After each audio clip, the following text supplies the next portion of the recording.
Moi je préfère le Coran, mieux que le pape et l'église. L'esclavage fut pratiqué depuis la nuit des temps par tous les peuples, égyptiens, romains ou grecs. Mais alors qu'en Occident, le christianisme y met fin,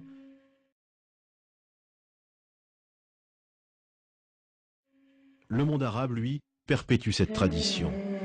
Au 7e siècle, tout s'accélère avec l'arrivée de l'islam et les conquêtes des troupes musulmanes qui contrôlent rapidement de larges territoires. Depuis le Sénégal et depuis toute l'Afrique, des millions de personnes ont été déportées, non pas vers les Amériques, mais vers le monde arabo-musulman. Selon les dernières études, ils furent entre 15 et 17 millions. Cette traite a duré pas moins de 1400 ans, du 7e au 20e siècle. Une traite pourtant réduite à quelques légers pointillés sur la carte de l'UNESCO, alors même que d'éminents historiens travaillent sur cette question. La recherche aujourd'hui montre que les effectifs d'esclaves étaient plus importants et qu'ils existaient non seulement dans les demeures bourgeoises, mais qu'ils existaient aussi dans les campagnes, et qu'ils étaient employés non seulement en tant que travailleurs domestiques, mais aussi en tant que travailleurs productifs, sans parler de l'armée, etc. Avec le développement de l'empire arabo-musulman, la traite s'organise. Comme la traite atlantique, elle est affaire de professionnels. De puissants trusts régissent ce commerce, comme ceux du Caire. Dès le Moyen-Âge et jusqu'au 19e siècle, il existe même un syndicat des négriers qui négocie des commandes publiques avec l'État. Dans un monde musulman où toute la vie est régie par la religion, l'esclavage bien sûr n'y échappe pas. Le Coran recommande, certes, de n'être pas trop dur avec les esclaves, mais il autorise cette pratique.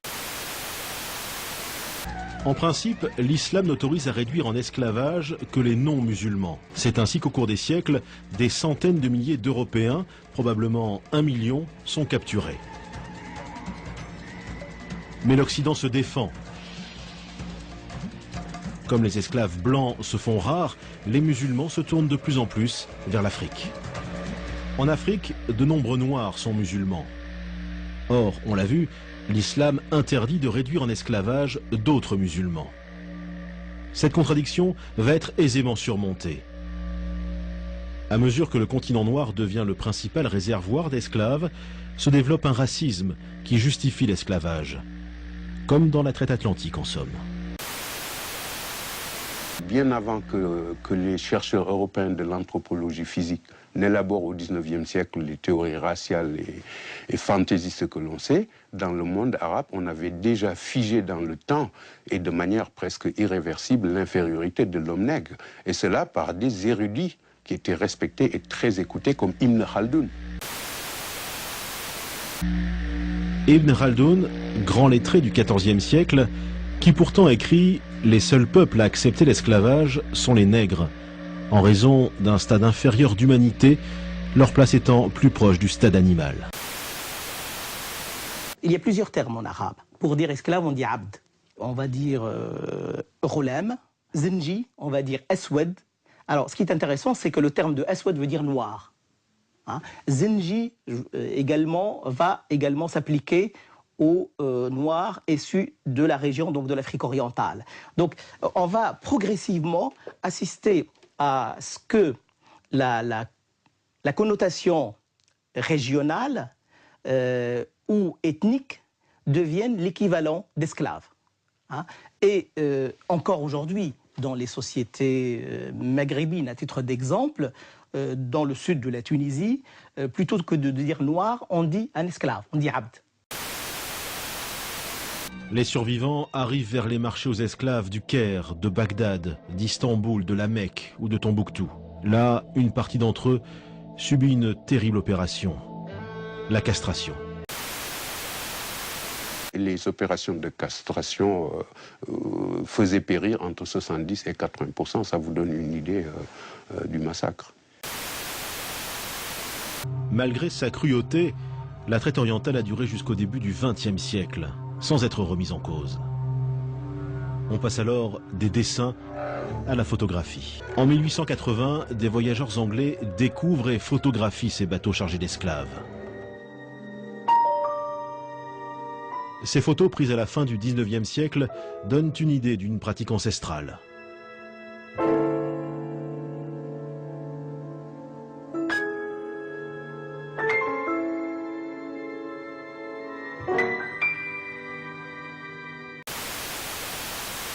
Now, how many Muhammads would it take to screw in a light bulb? None. He would just tell one of his more than 36 slaves to do it. Let's read about some of these slaves. Sahih al-Bukhari, number 7263.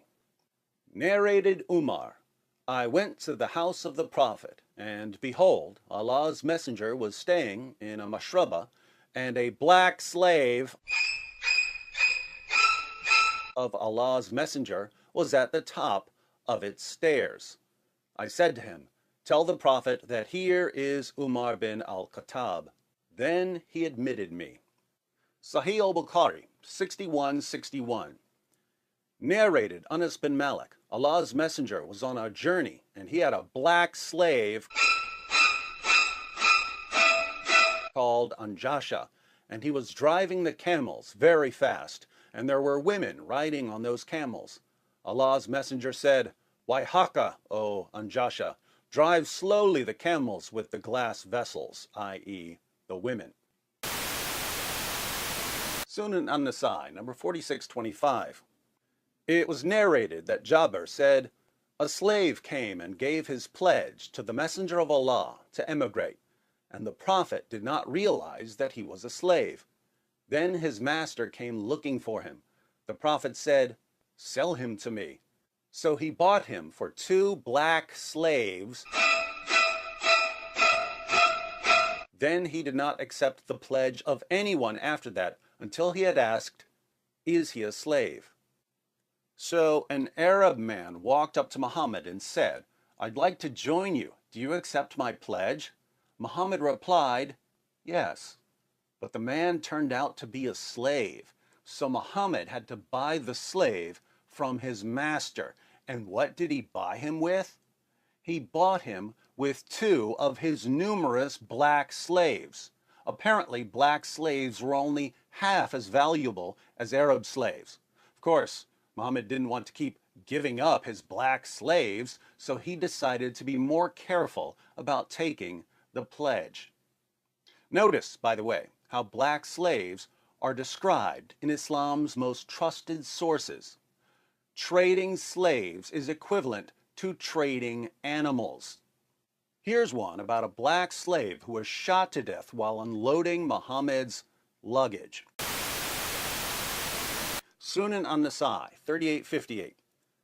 It was narrated that Abu Huraira said, we were with the Messenger of Allah in the year of Khaybar, and we did not get any spoils of war except for wealth, goods, and clothes. Then a man from Banu ad-Dubayb, who was called Rifa bin Zayd, gave the Messenger of Allah a black slave who was called Midam. The Messenger of Allah set out for Wadi al-Qura. When we were in Wadi al-Qura, while Midam was unloading the luggage of the Messenger of Allah, an arrow came and killed him. The people said, congratulations, you will go to paradise. But the Messenger of Allah said, no, by the one in whose hand is my soul, the cloak that he took from the spoils of war on the day of Khaybar is burning him with fire.